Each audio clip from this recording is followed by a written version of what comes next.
Ma sœur a fait de ma vie un enfer et attend maintenant un enfant de mon mari, mais quand nos parents l'ont rayé du testament, elle m'a supplié de l'aider. Je m'appelle Maya, et pendant la majeure partie de ma vie, j'ai cru que j'étais le problème de ma famille.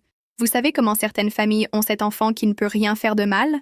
Eh bien, c'était ma sœur cadette Lily, et j'étais celle qui apparemment ne pouvait rien faire de bien. En y repensant maintenant, je peux voir à quel point tout était tordu. Mais quand vous le vivez, quand c'est votre normalité, vous ne vous demandez pas pourquoi vos parents s'illuminent quand une fille entre dans la pièce et reconnaissent à peine l'autre. Lily est née quand j'avais 7 ans, et dès le premier jour, elle a été traitée comme un miracle précieux. C'était peut-être parce qu'elle était le bébé, ou peut-être parce qu'elle avait ses grands yeux verts et des boucles blondes qui faisaient que des étrangers arrêtèrent ma mère dans la rue pour complimenter sa belle-fille. Moi, j'avais des cheveux bruns ennuyeux et des yeux bruns, et j'étais toujours trop sérieuse, trop indépendante, trop tout ce qui n'était apparemment pas charmant. Pendant que je passais mes après-midi à faire mes devoirs à la table de la cuisine, Lily se blottissait sur les genoux de papa en regardant des dessins animés. Pendant que j'aidais maman avec la vaisselle, Lily se faisait vernir les ongles ou tresser les cheveux. J'ai appris tôt que l'amour dans notre maison était conditionnel et rare. Alors j'ai décidé de le gagner par la réussite. Je suis devenue la responsable, l'élève aux bonnes notes, la fille qui ne demandait jamais rien parce que je savais que la réponse serait probablement non de toute façon. Lily est devenue la princesse qui n'avait qu'à battre des cils pour obtenir ce qu'elle voulait. « Maya, pourquoi ne peux-tu pas être plus comme ta sœur ?»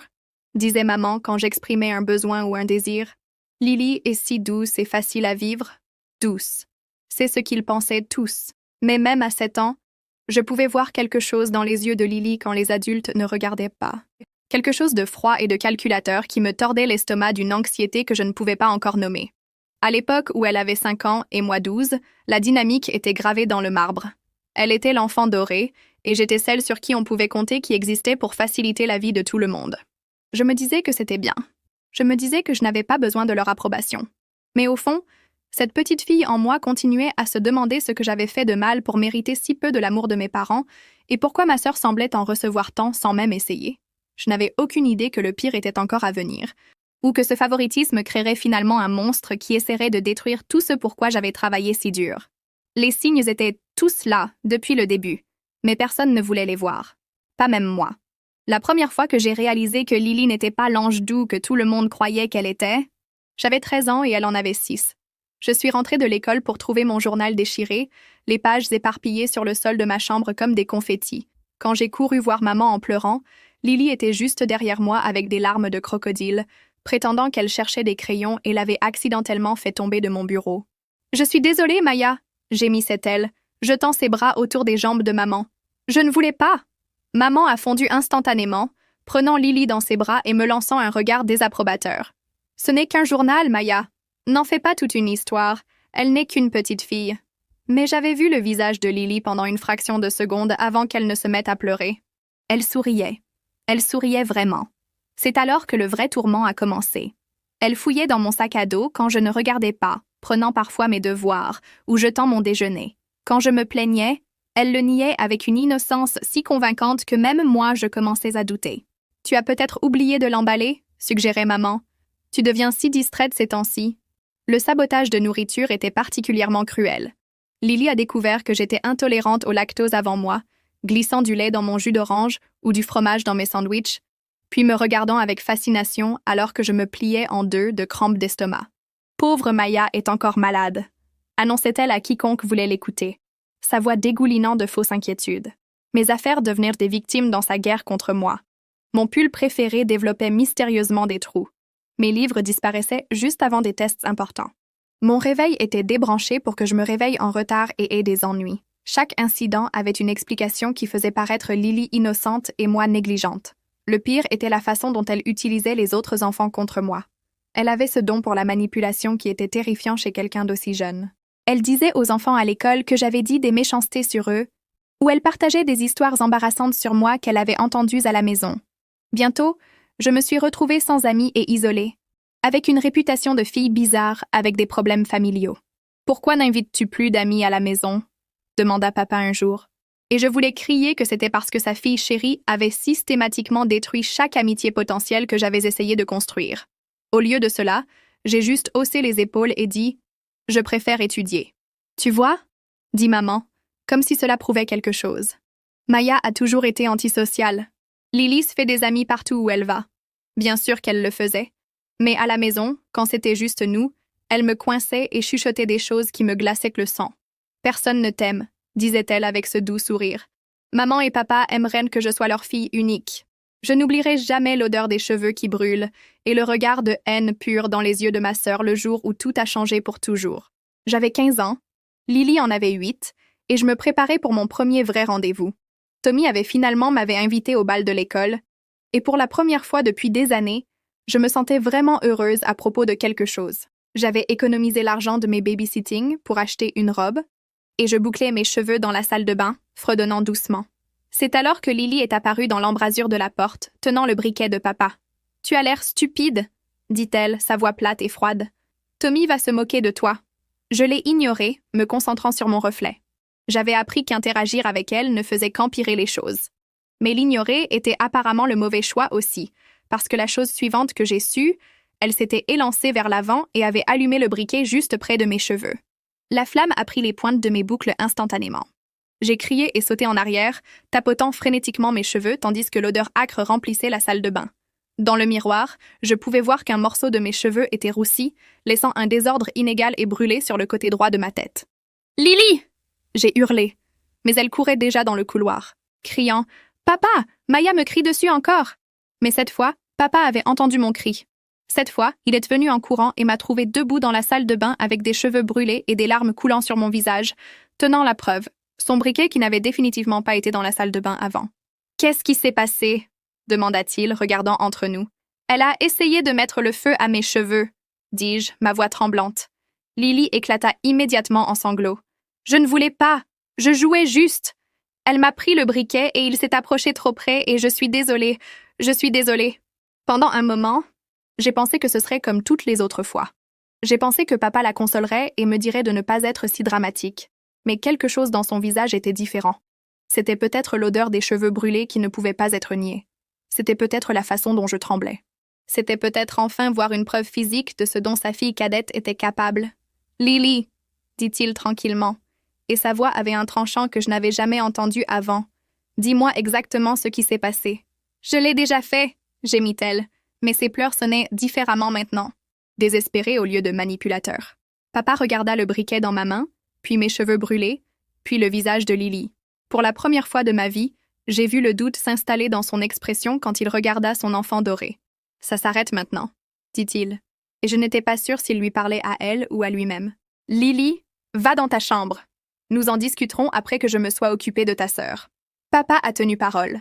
En une semaine, j'étais inscrite à un cours de kickboxing à l'Académie d'arts martiaux au centre-ville. Au début, j'étais terrifiée et maladroite. La seule adolescente dans une classe pleine d'adultes confiants qui semblaient savoir exactement ce qu'ils faisaient. Mais quelque chose de magique s'est produit après environ 1 mois. Mon corps a commencé à se rappeler ce que c'était que d'être forte.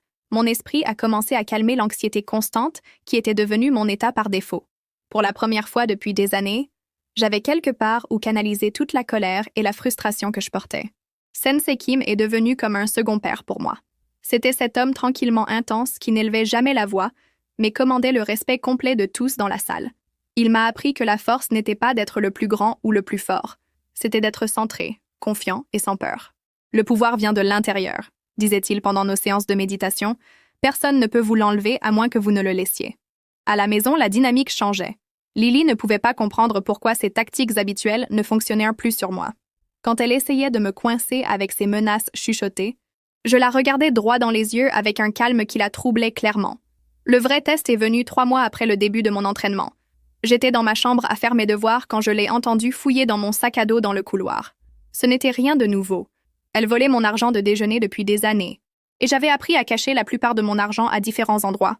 Mais ce jour-là, elle a trouvé mon billet de $20 d'urgence, celui que je gardais pour de vraies urgences. « Rends-le, Lily », dis-je depuis l'embrasure de ma porte, ma voix stable et calme. Elle leva les yeux vers moi avec ce sourire défiant familier, froissant le billet dans son poing. « Oblige-moi. » Pendant 8 ans, j'étais partie de moments comme celui-ci. Je m'étais plainte à des parents qui n'écoutèrent pas, j'avais essayé de raisonner avec quelqu'un qui n'avait aucun intérêt pour la raison, et finalement j'avais juste accepté que j'étais impuissante contre elle. Mais quelque chose était différent maintenant. Je pouvais sentir la force dans mes jambes, le contrôle dans ma respiration, la confiance tranquille que des mois d'entraînement avaient construite en moi. « Je te demande gentiment une fois de plus, dis-je. Rends-moi mon argent. »« Ou quoi ?» me nargua-t-elle, faisant un pas plus près. « Tu vas pleurer à papa encore ?» Elle tendit la main pour me pousser comme elle l'avait fait 100 fois auparavant, mais cette fois j'étais prête. J'ai attrapé son poignet doucement mais fermement, appliquant juste assez de pression pour arrêter son mouvement sans lui faire mal. Le regard de choc sur son visage était inestimable. Pour la première fois de sa vie, quelqu'un l'avait physiquement empêchée de faire exactement ce qu'elle voulait. « Je ne veux pas te faire mal, » dis-je tranquillement, « mais je ne vais plus te laisser me faire mal non plus. » Quand Lily ne pouvait plus m'intimider physiquement, elle a adapté sa stratégie comme un prédateur apprenant de nouvelles techniques de chasse. Les attaques directes se sont arrêtées, mais elles ont été remplacées par quelque chose de beaucoup plus insidieux. Une campagne froide et calculée, conçue pour me faire sentir invisible et sans valeur dans ma propre maison. Elle me faisait le traitement du silence pendant des semaines à la fois, agissant comme si je n'existais tout simplement pas.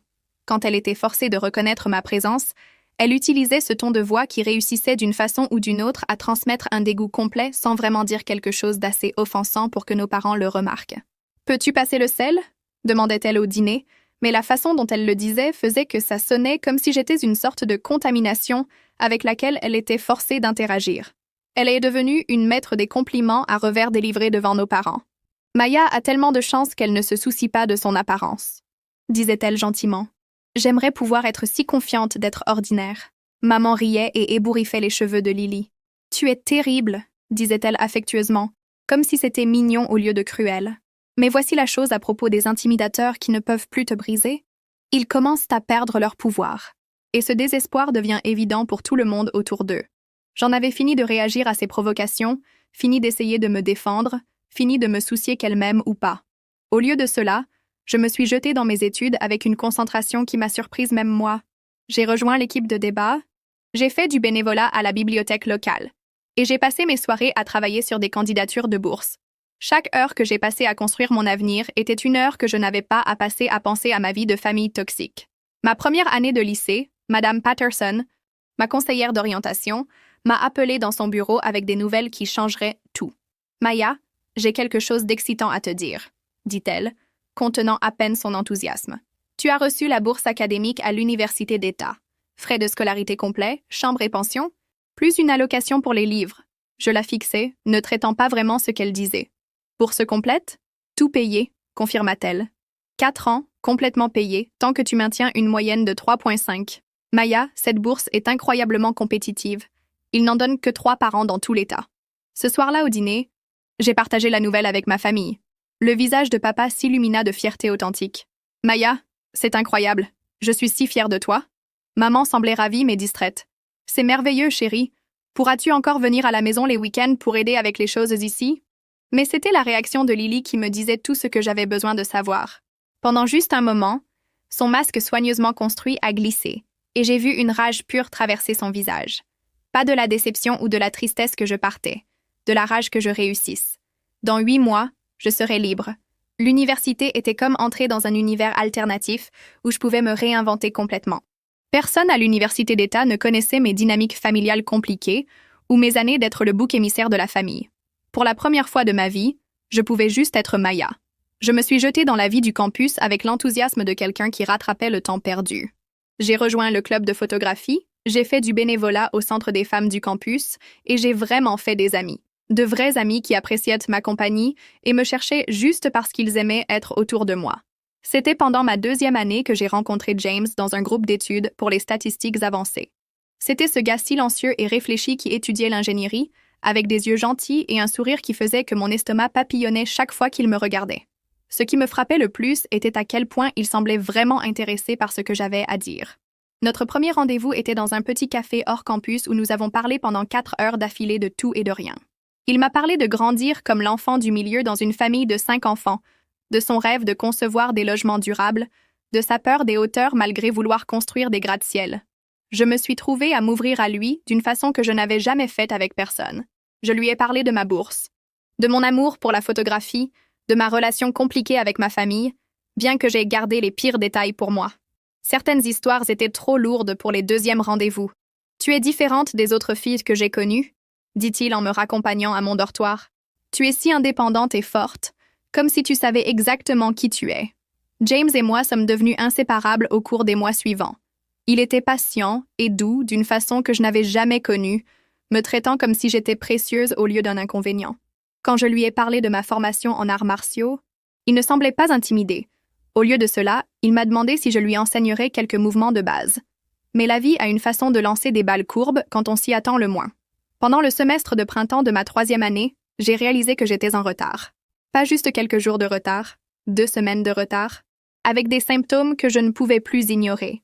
Le test de grossesse a montré 2 lignes roses qui ont tout changé en un instant. Je me suis assise sur le sol de ma chambre de dortoir, fixant le test, sentant mon avenir soigneusement planifié s'effondrer autour de moi. J'avais travaillé si dur pour échapper à ma vie de famille chaotique, pour construire quelque chose de stable et prévisible, et maintenant ça.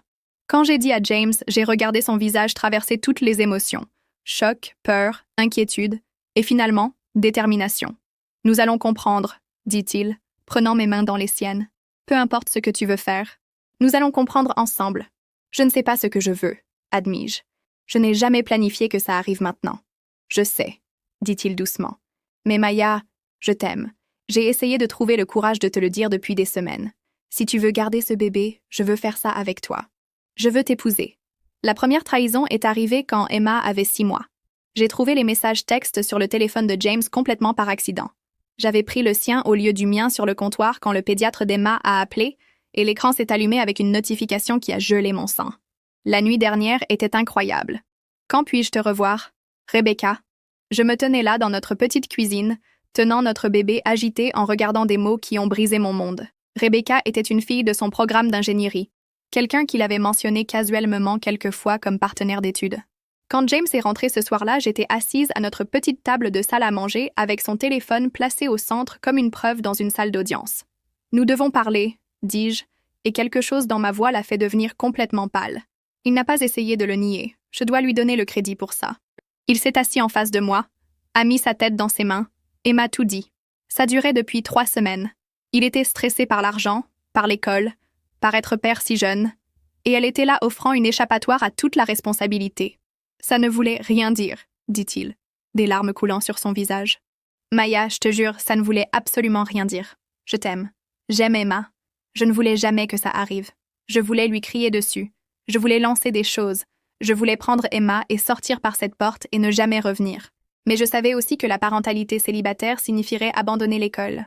Renoncer à mes plans de carrière, possiblement retourner à la maison, retourner dans l'environnement toxique pour lequel j'avais si dur combattu pour m'échapper. Alors j'ai fait un choix dont je ne suis toujours pas sûre qu'il était bien ou mal. J'ai choisi de lui pardonner. Ça n'arrive plus jamais, dis-je, ma voix stable malgré le tremblement de terre qui se produisait dans ma poitrine. Plus jamais. Si tu veux partir, pars maintenant. Mais si tu restes, tu choisis cette famille complètement. Il a promis. Il a juré. Il est allé en consultation. Il a supprimé les comptes de médias sociaux et changé de groupe d'études et a fait tout ce qu'il fallait pendant les 2 années suivantes. Jusqu'à ce qu'il ne le fasse plus. Emma avait presque 3 ans quand j'ai découvert la 2e affaire. Cette fois, c'était sa superviseure à son nouveau travail, une femme 10 ans plus âgée qui l'encadrait. J'ai découvert quand elle a appelé chez nous à minuit, ivre et pleurant, le suppliant de me quitter pour elle. « Maya, je peux expliquer », dit-il quand je l'ai confronté, mais ses explications commençaient à sonner comme des scripts répétés. Cette fois, j'étais plus en colère, moins disposée à accepter ses remords. Comment suis-je supposée te faire confiance encore? Comment suis-je supposée croire quoi que ce soit que tu dis? Parce que je vais te le prouver, dit-il désespérément. Peu importe combien de temps ça prend, je vais prouver que toi et Emma êtes tout pour moi. Encore, j'ai choisi de rester. Encore, j'ai choisi de croire à reconstruire ce que nous avions eu. Peut-être que j'étais naïve, ou peut-être que j'avais juste peur d'être une mère célibataire luttant pour joindre les 2 bouts. L'aveu est venu un mardi soir en mars, 7 ans dans notre mariage, pendant que je chargeais le lave-vaisselle après l'heure du coucher d'Emma. James agissait étrangement depuis des semaines, distrait, coupable, sursautant chaque fois que son téléphone sonnait. J'avais commencé à me demander si nous nous dirigions vers la trahison numéro 3, mais je n'aurais jamais pu me préparer pour ce qu'il m'a vraiment dit. « Maya, nous devons parler », dit-il. Et ces 4 mots ont envoyé de la glace dans mes veines parce que je les avais entendus avant dans ce contexte exact. J'ai séché mes mains lentement, essayant de me préparer pour un autre aveu à propos d'une autre collègue ou amie d'université. Mais quand je me suis retournée, James avait l'air plus détruit que je ne l'avais jamais vu. « Assieds-toi, dit-il. Dis-le-moi juste, dis-je. Qui est-ce cette fois? La pause qui suivit a duré une éternité. Quand il a finalement parlé, sa voix était à peine un murmure. C'est Lily. Pendant un moment, mon cerveau ne pouvait pas traiter ce qu'il avait dit. Qu'est-ce que tu veux dire? C'est Lily? Ta sœur. Maya, je suis si désolée. Je ne voulais jamais que ça arrive. Je ne voulais jamais te blesser comme ça. Le sol de la cuisine semblait s'incliner sous mes pieds. Tu as une affaire avec ma sœur? Ça a commencé il y a 6 mois quand elle est venue nous rendre visite pour Noël, dit-il, les mots se bousculant comme s'il avait répété ce discours. Elle traversait une période difficile, et nous parlions juste. Et d'une façon ou d'une autre, c'est juste. Arrivé. 6 mois? Le nombre m'a frappé comme un coup physique. Tu couches avec ma sœur depuis 6 mois? Maya, s'il te plaît, laisse-moi expliquer. 6 mois, répétai-je, m'effondrant sur une chaise de cuisine. Tous ces dîners de famille. Toutes ces fois où elle m'a serré dans ses bras et a demandé des nouvelles d'Emma et a agi comme si elle se souciait de notre famille. Elle couchait avec mon mari. James pleurait maintenant, des larmes laides, désespérées pour lesquelles je ne ressentais rien. Il y a plus, murmura-t-il. J'ai ri, vraiment ri, parce que qu'est-ce qu'il pourrait y avoir de plus? Plus? Qu'est-ce qu'il pourrait y avoir de plus, James? Elle est enceinte. Le monde a cessé de tourner. Tout est devenu silencieux, sauf le ronronnement du réfrigérateur et le son de mon propre cœur se brisant en morceaux si petits qu'ils ne pourraient jamais être remis ensemble. « Enceinte !» répétai-je. « Nous ne savons pas... Je veux dire, nous ne sommes pas sûrs si c'est le mien ou... Ou quoi ?» Ma voix était mortellement calme maintenant, le même ton que j'avais utilisé avec Lily quand j'avais finalement appris à me battre. Elle voyait quelqu'un d'autre à peu près au même moment. Mais Maya, le timing, ça pourrait être le mien. Je fixais cet homme autour duquel j'avais construit ma vie, le père de ma fille, la personne que j'avais pardonnée 2 fois avant d'avoir brisé ma confiance. Et j'ai réalisé que tout ça, les excuses, la consultation, les promesses, avaient été des mensonges. Il n'était pas désolé d'avoir me trahir. Il était désolé d'avoir été pris. « Sors », dis-je tranquillement. Il m'a fallu 3 semaines pour rassembler le courage d'appeler mes parents. 3 semaines de dire à Emma que papa était en voyage d'affaires prolongé. 3 semaines de pleurer jusqu'à l'endormissement après qu'elle soit couchée. 3 semaines de planifier exactement comment gérer la conversation qui changerait tout. Je savais que je devais être stratégique à ce sujet.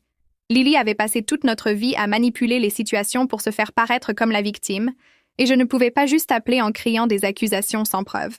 Mais je la connaissais aussi assez bien pour prédire exactement comment elle réagirait quand confrontée. Alors j'ai tendu un piège. J'ai appelé maman un samedi après-midi quand je savais que papa serait à la maison aussi, et leur ai demandé de me mettre sur haut-parleur pour une discussion de famille. « Bien sûr, chérie, » dit maman. « Est-ce que tout va bien? Tu as l'air stressée? »« En fait, non. Tout ne va pas bien, » commençai-je soigneusement. « James et moi avons de sérieux problèmes, et j'ai besoin de vous parler de l'implication de Lily. » Il y eut une pause. « L'implication de Lily? » demanda papa. « Qu'est-ce que Lily a à voir avec votre mariage? »« Eh bien, c'est ce que j'espère que vous pouvez m'aider à comprendre, » dis-je, gardant ma voix neutre. James m'a dit qu'elle l'appelait beaucoup dernièrement, et Emma a mentionné l'avoir vue à notre maison quand je n'étais pas là. J'essaie juste de comprendre ce qui se passe. C'était partiellement vrai. Emma avait mentionné avoir vu la voiture de tante Lily dans notre allée un après-midi quand elle était rentrée de l'école tôt, bien qu'à l'époque, j'avais supposé qu'elle se trompait. « Oh, chérie, » dit maman avec ce ton dédaigneux que je connaissais si bien. « Tu sais comment est Lily. Elle voulait probablement juste aider avec les problèmes que vous aviez tous les deux. Elle s'est toujours tant souciée de ton bonheur. »« C'est vrai, » dis-je. « C'est pourquoi j'ai pensé que peut-être nous devrions l'appeler maintenant et avoir son côté de l'histoire. Clarifier l'air. Ça vous dérangerait de l'appeler et de lui demander de rejoindre cette conversation? »« Bien sûr, » dit papa. « Attends. » Je les ai entendus conférer Lily, mon cœur battant pendant que j'attendais sa voix. « Maya, » dit-elle, semblant surprise mais pas paniquée. « Maman a dit que tu voulais parler de James. Est-ce que tout va bien? » « J'espère que tu peux m'aider à comprendre ça, » répliquai-je. « James a mentionné que vous parliez beaucoup dernièrement. »« Eh bien, oui, » dit-elle, et je pouvais pratiquement l'entendre calculer sa réponse. Il avait l'air vraiment stressé par le travail et l'argent, et je voulais juste aider. Je veux dire, tu es ma sœur. Ton bonheur compte pour moi. C'est si gentil de ta part, dis-je, chargeant ma voix de fausse gratitude. Et c'était vraiment attentionné de ta part de venir à la maison pour vérifier Emma quand je travaillais tard. Il y eut la plus petite pause. « Oh, ça! Oui, je voulais juste m'assurer qu'elle allait bien. »« Bien sûr. » Et James a apprécié le soutien, j'en suis sûre. Surtout pendant cette période difficile avec, avec tout ce qu'il a traversé. Qu'est-ce que tu veux dire? Demanda Lily. Et maintenant, il y avait un léger tranchant dans sa voix. Tu sais, avec sa situation difficile et tout, je suis sûre qu'il t'en a parlé. Qu'est-ce que tu veux dire exactement? Eh bien, avec le bébé qui arrive et tout, il a dû mentionner à quel point il était nerveux à ce sujet. Le silence qui suivit était assourdissant. Je pouvais entendre maman et papa respirer. Attendant. Maya, dit Lily lentement. De quel bébé tu parles? Ton bébé, Lily. Le bébé que tu attends. Le bébé de James. L'explosion qui suivit était exactement ce que j'avais espéré. Lily éclata dans une crise hystérique, criant que j'avais tout mal compris, que James mentait, que je ruinais sa vie par jalousie. Mais dans sa panique, elle a confirmé chaque détail que j'avais besoin d'entendre. « Ce n'est même pas son bébé !» cria-t-elle. « Il y avait quelqu'un d'autre !»« Maya, tu détruis tout parce que tu ne peux pas supporter que quelqu'un d'autre soit heureuse. »« Alors tu admets que tu es enceinte ?» dis-je calmement. « Non, ce n'est pas ce que je voulais dire. » Et tu admets que James était impliqué d'une façon ou d'une autre. Maya, s'il te plaît, laisse-moi expliquer. Et tu as été dans ma maison, autour de ma fille, pendant que tu avais une affaire avec mon mari. Ce n'était pas comme ça. Tu ne comprends pas? Mais papa avait entendu assez. Lily, dit-il, sa voix tremblant de rage que je ne l'avais jamais entendu exprimer envers sa fille dorée. Est-ce que tu es en train de nous dire que tu as couché avec le mari de ta sœur? Le mensonge qui suivit était pathétique, même selon ses standards. Il m'a séduite. Il a dit qu'il allait quitter Maya de toute façon. Il a dit qu'il m'aimait. Maman, qui avait été silencieuse pendant tout cet échange, parla finalement. « Sors de ma maison, dit-elle, sa voix mortellement calme. Sors de ma maison et ne reviens jamais. » Les conséquences de cet appel téléphonique ont été rapides et brutales. Papa a raccroché sur Lily au milieu de la phrase quand elle a commencé à me blâmer d'avoir volé l'affection de James en premier lieu. En 1 heure, il m'avait rappelé avec une faiblesse dans la voix que je n'avais jamais entendue avant. Maya, j'ai besoin que tu saches à quel point je suis désolée, dit-il. Pour tout. Pour ne pas t'avoir protégée quand vous étiez enfant. Pour ne pas voir ce qu'elle était vraiment. Pour laisser ça arriver à ta famille. Les changements sont venus plus vite que je ne l'attendais. À la fin de cette semaine, mes parents avaient consulté avec leur avocat successoral et complètement réécrit leur testament. L'héritage de Lily, son fonds fiduciaire, son accès d'urgence à la carte de crédit, tout a été révoqué. Nous aurions dû faire ça il y a des années, admit maman alors que nous étions assises dans ma cuisine pendant qu'Emma jouait dans la cour arrière. Nous avons permis son comportement en la sortant toujours du pétrin, en faisant toujours des excuses. Nous avons créé ce monstre. Pendant ce temps, j'avais demandé le divorce et exigé un test de paternité comme partie des procédures. L'avocat de James a essayé d'argumenter que c'était prématuré puisque le bébé n'était pas encore né, mais mon avocate était implacable. Nous devons établir la paternité pour la pension alimentaire et les fins de garde, expliqua-t-elle au juge. Ma cliente a le droit de savoir si son mari a engendré un enfant avec sa sœur. Les résultats du test de paternité prénatale sont revenus 6 semaines plus tard, et ils ont confirmé ce que j'avais déjà su dans mon cœur. James était le père. Voir ça en noir et blanc sur le rapport de laboratoire m'a fait l'effet d'être poignardée encore, mais ça signifiait aussi que je pouvais avancer avec une clarté complète. James a essayé de me contacter plusieurs fois pendant cette période, envoyant de longs emails sur à quel point il était désolé et comment il voulait arranger les choses. Je les ai tous transférés à mon avocate sans lire plus que les premières lignes. Il n'y avait rien qu'il puisse dire qui changerait ce qu'il avait fait ou qui il avait choisi de le faire avec. Les procédures de divorce étaient désordonnées mais directes. James ne m'a pas combattu sur la garde. Il aurait Emma tous les 2 week-ends et un soir par semaine. Il ne m'a pas combattu sur la maison. Je la garderai et la refinancerai en mon nom seulement. Il ne m'a pas combattu sur la pension alimentaire. Il la paierait mensuellement jusqu'à ce qu'Emma atteigne 18 ans. Ce sur quoi il m'a combattu était sa relation avec Lily. « C'est compliqué, Maya », dit-il pendant une de nos rares conversations face à face au bureau de l'avocate. « Elle porte mon enfant. Je dois penser à ce qui est mieux pour le bébé. »« Ce qui est mieux pour le bébé ?» répliquai-je froidement, « et d'avoir un père qui n'abandonne pas ses responsabilités quand les choses deviennent difficiles. Mais basé sur ton historique, je ne retiens pas mon souffle. » Lily, pendant ce temps, était en spirale. Avec son filet de sécurité financier parti et ses relations familiales détruites, elle faisait face à la réalité de la maternité célibataire sans le système de soutien qu'elle avait toujours tenu pour acquis. Elle travaillait à temps partiel dans une boutique, gagnant à peine assez pour couvrir son loyer, et maintenant elle était enceinte et essentiellement sans abri. 3 mois après que James ait déménagé, j'ai reçu un texte de lui que j'ai presque supprimé sans lire. « Lily a eu le bébé. C'est un garçon. C'est un ch... » Il s'appelle Michael. J'ai pensé que tu devrais savoir. L'appel était venu 4 mois après que le divorce soit finalisé, un jeudi soir pluvieux pendant que j'aidais Emma avec ses devoirs. Je ne reconnaissais pas le numéro, mais quelque chose m'a fait répondre quand même. Maya? La voix était si brisée et petite qu'il m'a fallu un moment pour réaliser que c'était Lily. Comment as-tu eu ce numéro? J'ai eu un nouveau téléphone. Maya, s'il te plaît, ne raccroche pas. Je sais que tu me détestes, et je sais que je le mérite, mais j'ai besoin de te parler. J'ai marché dans la cuisine, hors de portée d'Emma. Qu'est-ce que tu veux, Lily? J'ai des problèmes, dit-elle, et je pouvais entendre des pleurs en arrière-plan, un bébé qui pleure. De vrais problèmes. J'ai été expulsée le mois dernier. Je reste dans cet horrible motel et je n'ai pas d'argent pour une autre semaine. Michael est malade et je n'ai pas les moyens de l'amener chez le docteur et je ne sais pas quoi faire. Je n'ai rien ressenti. Aucune sympathie, aucune préoccupation fraternelle, rien que du détachement froid. Ça sonne difficile. Maya, s'il te plaît, je sais que j'ai tout détruit entre nous. Je sais que j'ai ruiné ton mariage et t'ai blessé de la pire façon possible. Mais je te supplie, pas pour moi mais pour Michael. Il est innocent dans tout ça. Est-ce que James t'aide? Il y eut un rire amer.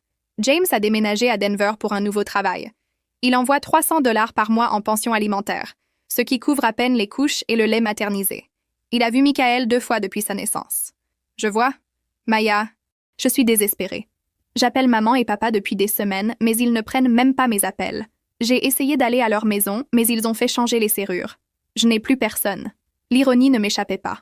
Lily, qui avait passé toute sa vie à détruire mes relations et saper mon bonheur, était maintenant seule et demandait de l'aide à la sœur dont elle avait systématiquement ruiné la vie. « Qu'est-ce que tu me demandes exactement? »« Juste un prêt, » dit-elle rapidement. « Assez pour entrer dans un appartement et payer le premier mois de loyer. Peut-être 2000$? Je te rembourserai dès que je serai sur mes pieds. Je cherche du travail, mais c'est dur avec le bébé, et la plupart des endroits n'embaucheront pas quelqu'un sans adresse permanente. 2000$. À peu près la moitié de ce que James me payait en pension alimentaire mensuelle. De l'argent que je pouvais facilement me permettre de lui donner. De l'argent qui résoudrait sa crise immédiate. S'il te plaît, Maya, je te supplie. Je sais que je ne mérite rien de toi, mais Michael le mérite. C'est ton neveu. C'est le frère d'Emma. Demi-frère, corrigeai-je automatiquement. C'est vrai, demi-frère. Mais quand même famille. Famille. Le mot qui avait été utilisé pour excuser le comportement de Lily pendant 24 ans. Famille, qui apparemment signifiait que j'étais supposée pardonner n'importe quoi et aider n'importe qui, peu importe combien il m'avait blessée. Maya, tu es toujours là? Je suis là. Alors vas-tu nous aider, juste cette fois? Je jure que je ne te demanderai plus jamais rien. J'ai pensé à moi à 7 ans, trouvant mon journal déchiré. J'ai pensé à moi à 14 ans, regardant ma sœur sourire pendant que je me pliais en deux de douleur du lait qu'elle avait secrètement ajouté à ma nourriture. J'ai pensé à moi à 15 ans, avec mes cheveux en feu et ma sœur tenant le briquet. J'ai pensé à mon jour de mariage. Et Lily me serrant dans ses bras et me disant à quel point elle était heureuse pour moi. J'ai pensé au dîner de Noël, Lily jouant avec Emma en planifiant de séduire mon mari. J'ai pensé à 6 mois de trahison, 6 mois de me regarder dans les yeux et prétendre se soucier de ma famille pendant qu'elle la détruisait activement. Maya, s'il te plaît, je ne te demande pas de me pardonner ou d'avoir une relation avec moi. J'ai juste besoin d'aide pour me remettre sur mes pieds pour pouvoir prendre soin de mon fils. Non, dis-je tranquillement. Quoi? Non, je ne t'aiderai pas. Je ne te donnerai pas d'argent. Je ne cosignerai pas de bail d'appartement. Je ne fournirai pas de références pour des emplois. Je ne ferai rien pour rendre ta vie plus facile. Mais Maya, tu as fait tes choix, Lily. Tu as choisi de poursuivre mon mari. Tu as choisi d'avoir une affaire derrière mon dos. Tu as choisi de tomber enceinte. Tu as choisi de détruire mon mariage et briser la famille d'Emma. Maintenant, tu dois vivre avec les conséquences de ces choix. Je ne peux pas croire que tu sois si cruelle. Après tout ce qu'on a traversé, l'interrompis-je. Tu veux dire tout ce que tu m'as fait traverser? 24 ans de torture psychologique, culminant avec toi, couchant avec mon mari et ayant son bébé? C'est ce qu'on a traversé, Lily. J'ai raccroché et bloqué le numéro immédiatement. Le cycle était finalement brisé. 5 mois plus tard, j'étais assise dans le bureau de mon patron acceptant une promotion au poste de directrice marketing régionale avec une augmentation de salaire de 40%. Emma prospérait dans sa nouvelle école, se faisant des amis et excellant dans ses cours d'art. Notre maison se sentait comme un foyer encore au lieu d'une scène de crime. « Tu as vraiment redressé les choses cette année ?» dit Patricia en me tendant les papiers de promotion. « Tes stratégies de campagne ont été innovantes et tes compétences de leadership ont impressionné tout le monde de l'équipe exécutive. Ce soir-là, J'ai appelé papa pour partager la nouvelle. Maya, c'est merveilleux. Sa voix était chaude de fierté authentique. Tu as travaillé si dur pour reconstruire ta vie. Ta mère et moi sommes si fiers de la façon dont tu as géré tout. Nous avons parlé pendant 1 heure des progrès d'Emma à l'école, de mes nouvelles responsabilités de travail et de leur plan de venir pour Thanksgiving. Ça faisait du bien d'avoir une relation normale avec mes parents pour la première fois depuis l'enfance. Je n'ai pas demandé à propos de Lily et papa n'a offert aucune information. Plus tard cette semaine, j'ai croisé Madame Chen de mon ancien quartier à l'épicerie. Nous avions toujours été amicales quand James et moi vivions sur Maple Street. « Maya, comment ça va? J'ai entendu à propos du divorce. Je suis si désolée. »« Merci, Madame Chen. Nous allons bien. En fait, nous allons mieux que bien. »« Bien pour toi, dit-elle, puis baissa la voix de façon conspiratrice. « Je ne sais pas si tu as entendu, mais ta sœur vit dans ses appartements jardins sur Oak Street maintenant, ceux des logements subventionnés. Je la vois parfois à l'arrêt de bus avec un bébé. Elle a l'air rude. » J'ai senti une lueur de quelque chose, pas vraiment de la satisfaction, mais un sens de justice cosmique. « J'espère qu'elle obtient l'aide dont elle a besoin, » dis-je diplomatiquement. Cette nuit-là, après qu'Emma soit endormie, je me suis assise dans mon salon, dans ma maison, dans ma vie que j'avais construite et reconstruite et finalement récupérée. Et j'ai pensé à quel point j'avais progressé. Lily luttait dans un logement subventionné avec un bébé et aucun système de soutien, faisant face aux conséquences de ses choix pour la première fois de sa vie. James était seul à Denver, ayant perdu sa famille pour quelques mois d'excitation avec quelqu'un qui s'est avéré être plus de problèmes qu'elle n'en valait la peine. Mes parents travaillaient à reconstruire leur relation avec moi tout en pleurant la fille qu'ils pensèrent connaître. Et moi, je prospérais. J'avais une carrière que j'aimais, une fille qui était heureuse et en sécurité, des parents qui me voyaient finalement clairement, et plus important, j'avais la paix. Une vraie paix, pour la première fois depuis l'enfance. Emma est apparue dans l'embrasure du salon. « Maman, es-tu heureuse maintenant ?» demanda-t-elle. La question m'a prise au dépourvu. « Qu'est-ce que tu veux dire, chérie? Tu sembles différente. Plus légère, je suppose? Comme si tu n'étais pas inquiète tout le temps plus. »« Oui, Emma. Je suis heureuse maintenant. Plus heureuse que je l'ai été depuis longtemps. J'avais appris que parfois la meilleure vengeance n'est pas la vengeance du tout. C'est simplement refuser de laisser la toxicité de quelqu'un d'autre empoisonner votre vie plus. C'est établir des limites et les faire respecter. C'est choisir votre propre bonheur par-dessus la manipulation des autres. Lily avait passé 24 ans à essayer de me détruire. Et à la fin, elle n'avait réussi qu'à se détruire elle-même. La petite fille qui s'était autrefois demandé pourquoi elle n'était pas assez aimée avait grandi pour devenir une femme qui connaissait sa propre valeur. C'était la vraie victoire.